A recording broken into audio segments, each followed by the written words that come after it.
If you're a leader in the room and you were recognized for something, clap if there are other people in your district who contributed to it who weren't recognized. Yeah, you didn't do it on your own. We've got someone up here who our Leaders to Learn from said, we need her up here too. This is Steve Webb, who's the superintendent of Vancouver Public Schools. This is Tom Hagley, who's the chief of staff. And this is Tamara Shoup, who's the director of family and community engagement and manages their family and community resource centers, which are the way that they bring these resources to children in their schools. I had the opportunity to visit them when we recognized them last year, and it's a really unique approach to community schools. It's a zoned approach. So they took the most high poverty schools and they connected the resources there.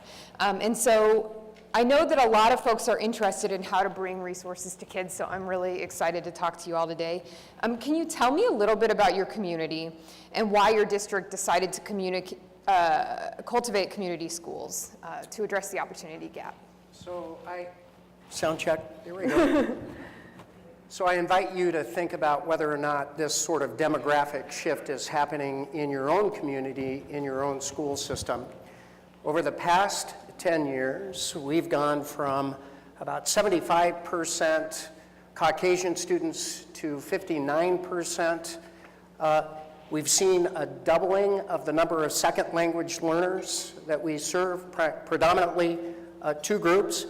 Our Spanish-speaking population and our Russian-speaking population. We have a significant Chuukese population, a Pacific Islander language that has emerged in our community.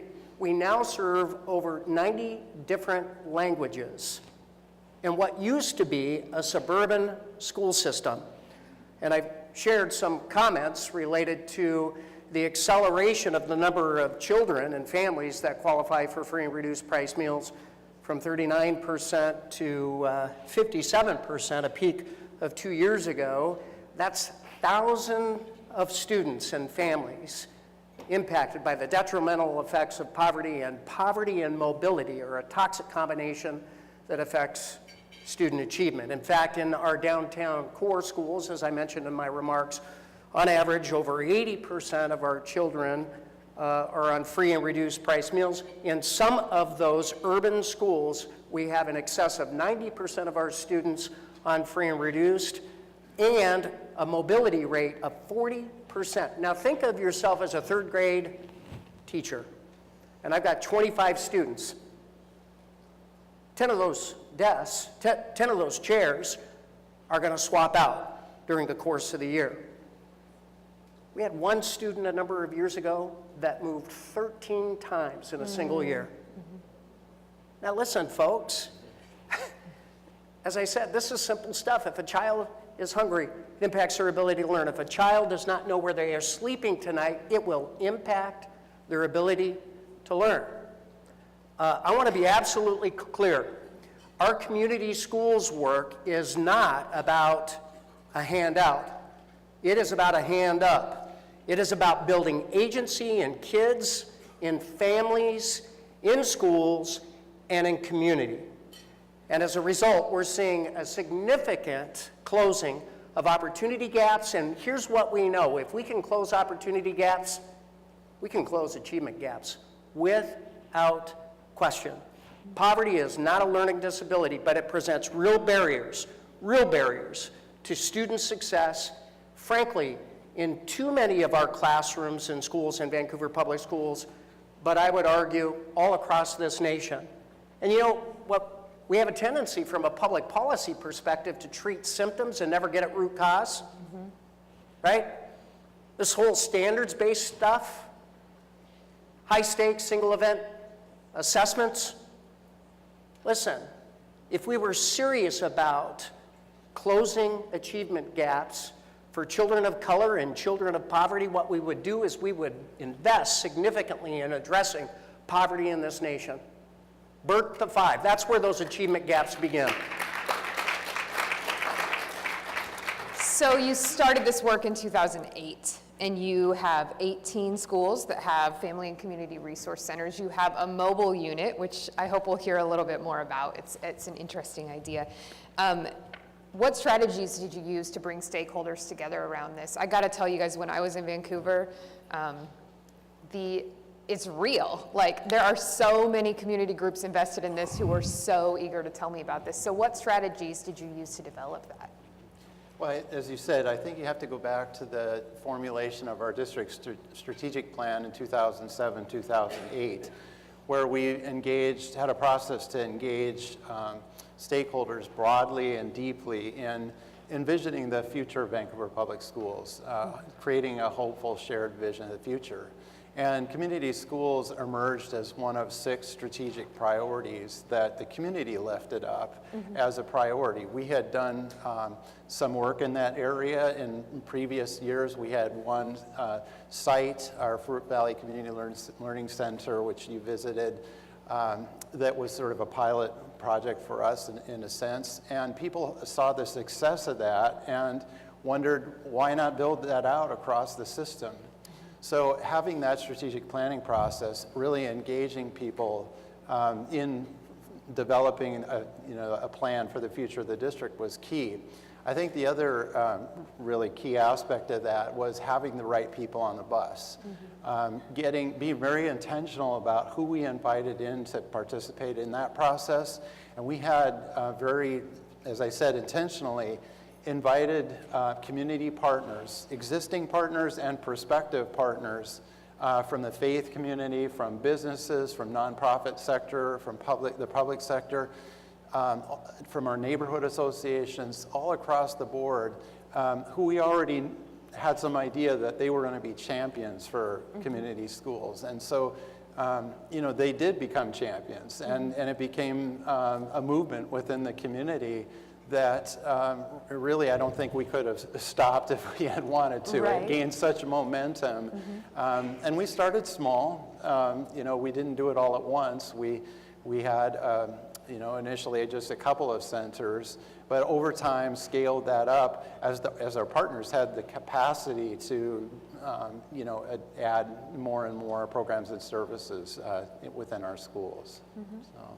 And Tamara, can you tell me a little bit about what actually happens in these centers and what that looks like? Sure. So we have a full-time family community resource coordinator that works at each of the centers, which are located within the schools. We have 14 elementary schools, 2 middle schools, and 2 high school centers. And what they do is really work with the principals and the counselors and the teachers to identify what those non-academic barriers are to student learning. And then we go and try and find solutions and partners that will help us address those barriers. We work closely with the parents to identify what they believe their children need to be successful in school. And we create programs. They do everything from food pantries in the school, so having a food pantry, fresh food pantries that are pop-up pantries that happen a couple times a month. We have clothing and hygiene closets. But above all, we really work with our partners to see how we can bring them into the school. So we did a community assessment, and the top 3 needs, both at our schools on the north end, which are higher SES, and our schools on the south end that are lower SES, 3 themes emerged: food, housing, and mental and behavioral health services. All the same across the district. And so that brings in the mobile, where we're trying to mobilize the resources that we've been able to capture throughout the community through the Clark County Food Bank, other programs that offer weekly food bags, and take those to all the schools in the district. So meeting the kids where they're at, but then also meeting the parents where they're at, acknowledging that parents who can't provide for their kids are under a lot of stress. With the increase in rent that Dr. Webb mentioned earlier, #1 in the nation for the fastest increase in rental cost, they're spending more and more on the cost of keeping shelter, so they have less money for food. The 50% of our students who are enrolled, of the 24,000 students, those kids that qualify for free and reduced lunch, there's still a margin who don't qualify for free and reduced lunch, but their families aren't making enough to continually provide for them. So that's where we come in with these programs with support from the community, where we're not having to be structured by USDA guidelines about who deserves to have food. We provide that food for kids. We make sure they have food over the weekend, and we make sure they have food in the holidays. Transportation is another barrier that many of our principals came to us and said, our kids aren't coming to after-school programs. What are we going to do? You know, we have these great programs, but they can't come because there's no transportation home. We worked with CTRAN, which is our public transportation department, and they now provide us 1,000 free 12-month bus passes for students in our middle and high school. In addition, the city came in and said, we'll also give them free access to the 2 city recreational centers we have. So that is the power of partnership, of coming to them with one simple problem of needing to buy a bus pass and getting a solution bigger than you could have imagined. So the coordinators, in addition to providing that, thank you. In addition to providing that kind of one-on-one touch point for parents, it's also about creating the opportunity for partners to come in and serve with us, alongside us. Right, a lot of folks talk about how schools are, if there's going to be a point of entry for mental health services for kids, it's going to be schools, right? Because you're very aware of what they're going through. And so it's interesting that you point that out as something that the community identified as a need. So we were able to mobilize 8 community partners who are now serving students within the school, so 8 agencies with mental health and behavioral health services. Wow. And as soon as the bond is underway, we'll have more spaces to be able to allow them in the schools. Awesome. And it's really a benefit too, also to our district leadership, because our principals are now champions of this initiative as well. As you might imagine, this work really, whereas before, you know, someone comes into in a crisis situation, mental health, the principal would have to help navigate that system. And the principals aren't necessarily, you know, they're not immersed in the social services necessarily. Right. So they have to take a lot of time to research and make calls and really investigate, you know, how to help on a case-by-case basis.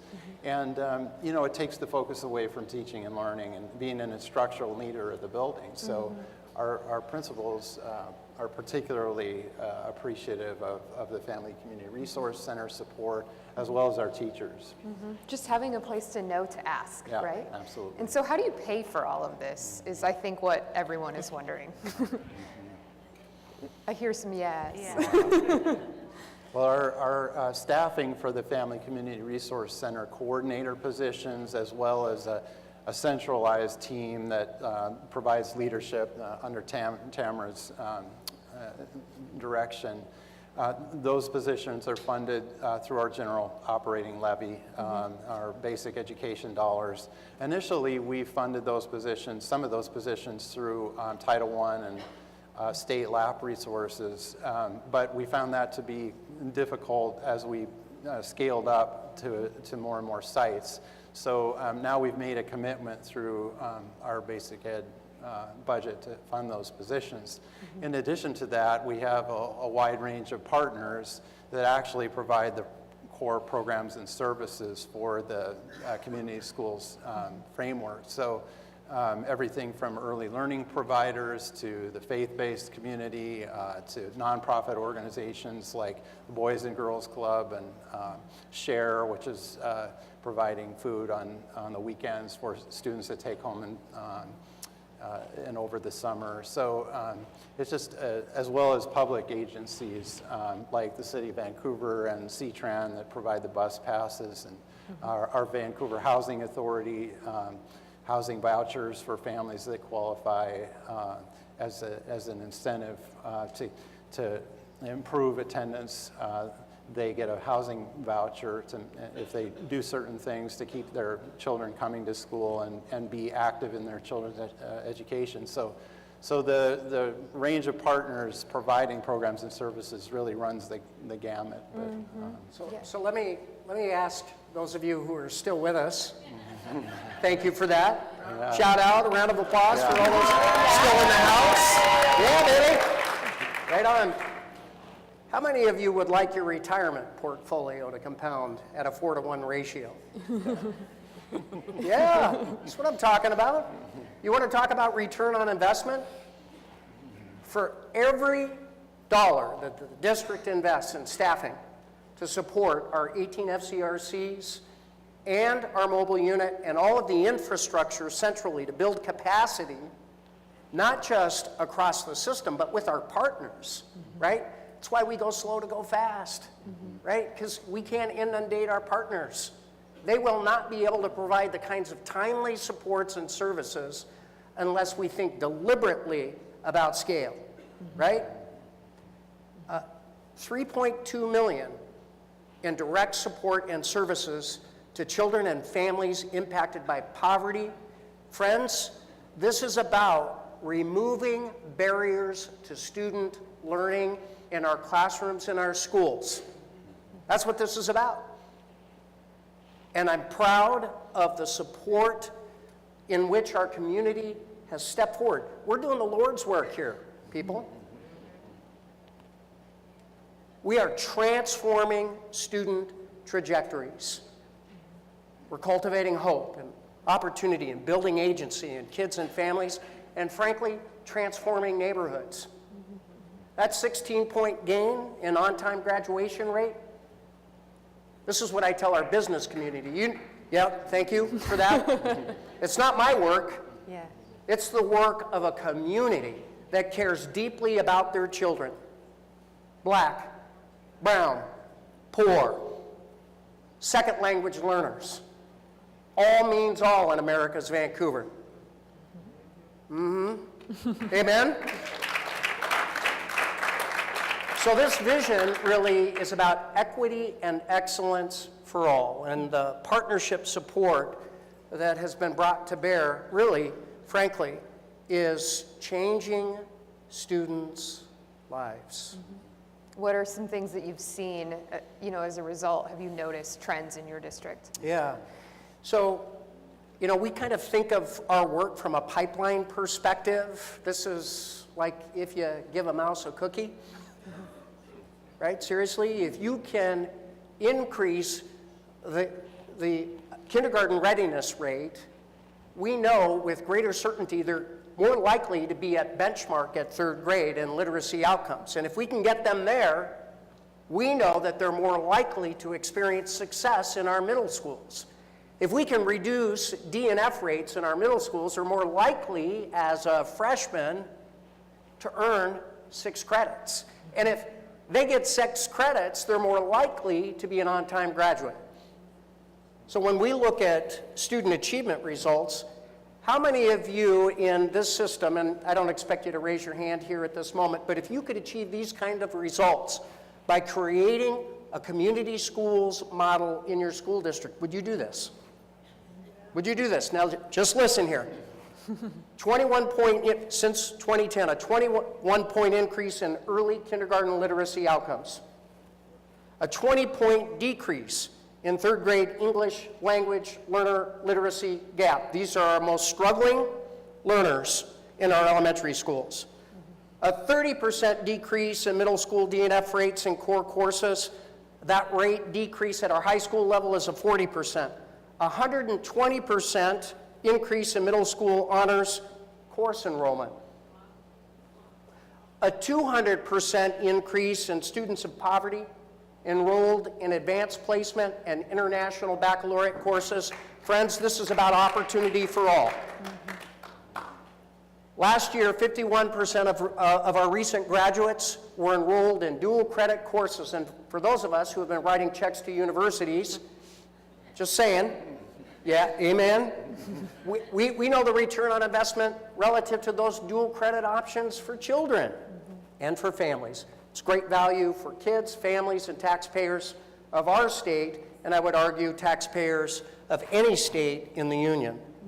A 70% increase in SAT test takers, and inversely, given the trend nationally, a composite score increase of 40 points. We've got more black and brown kids taking the SAT and headed to college, and their scores demonstrate that they are college, career, and life ready. That's a source of pride. That's awesome. Great.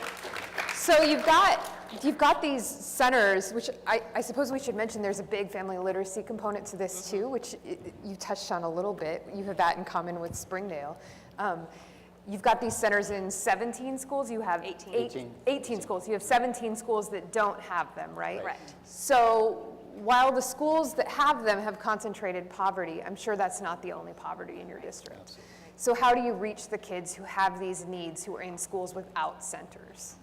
Well, through a visioning opportunity at our community symposium around our strategic plan, this idea emerged about creating a mobile FCRC.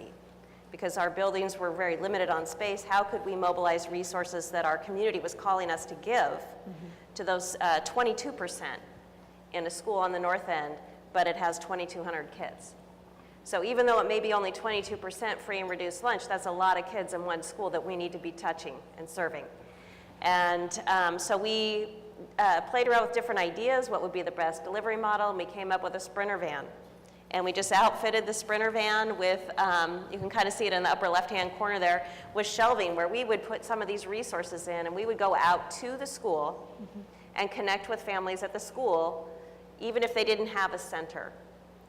We centrally located the individual, the full-time coordinator, who actually is our first 12-month employee, in the middle of town, so she could reach both the north end and the south end of schools that didn't have a family community resource center. And she's connecting with families directly through principals, counselors, paraeducators. She's able to give them referrals to the housing preference. So Section 8 rewrote their preference criteria to include all students who are McKinney-Vento eligible as homeless. So she was able to meet with parents at those schools and help them get that referral. As well as providing fresh food pantries, pop-up shops. And as far as the parent engagement component, we really work with the dual capacity framework for family school partnerships that Karen Mapp helped develop. And we look at our opportunities for parent engagement, those grade level literacy, math, science events, as ways to integrate those parent strengths. You know, are we teaching parents how to motivate, how to advocate, and how to be a support for their child's learning? And so we've just shifted the lens. In early learning, we do at 14 of the schools in Vancouver, we do a 1, 2, 3 Grow and Learn, which is a parent-child preschool program. That's every week, and anyone in the district can come to any one of those 14 sessions. So that's connecting parents early. And your coordinator for the mobile unit is 12 months, so she Yes. goes out in the summer Yes. and meets needs in the community in the summertime as well? Wow, that's really something. Sort of like an ice cream truck, right? You know? Right? But not as creepy. But it is, it's really colorful, and it's got like kids painted on it, and there's a Twitter handle on it, correct? So you can know where the mobile resource center is in the community, which is kind of a neat perk, Yeah. right? Also has Wi-Fi access. So Yeah, if you're everything near you it, need. yeah. So we partnered with individuals and our community partners that are continuing to serve families, like Boys and Girls Club or the Share Summer Lunch Program, to help build upon those assets during the summer and kind of share back our resources, our personnel resources with those agencies. Great. Well, I don't know if we have time to get to all of the questions that we had prepared, but does anyone in the audience have a question for these folks before we close out? Don't be shy. I think you're all just planning your community schools already, so you don't have one, right? Well, thank you very much you, for being Evie. here. We really appreciate your work.